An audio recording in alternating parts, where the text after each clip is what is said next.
Pemirsa, pantai yang menjadi salah satu objek wisata yang banyak digemari saat hari libur tampak cukup ramai di tengah situasi pandemi dan PPKM Mikro yang sedang berlangsung. Banyak masyarakat yang memilih menghabiskan waktunya ke pantai. Menikmati Pantai Sanur, melainkan juga wisatawan asing. Tempat tunggu untuk penyeberangan juga cukup dipadati masyarakat di libur Imlek kali ini. Baik masyarakat lokal maupun wisatawan asing yang datang menaati protokol kesehatan yang dianjurkan pemerintah seperti menggunakan masker dan tidak berkerumun.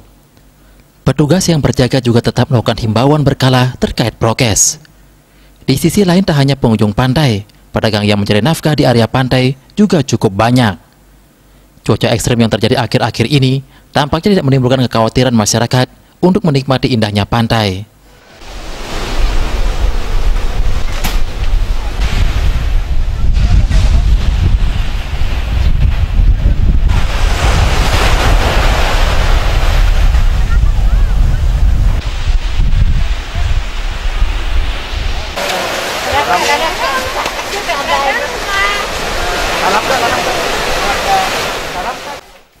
Dengan batasan yang diberlakukan pemerintah, kepatuhan masyarakat cukup diapresiasi dalam menerapkan prokes.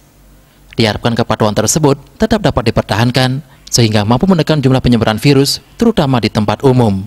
Regita dan Risma, Bali TV.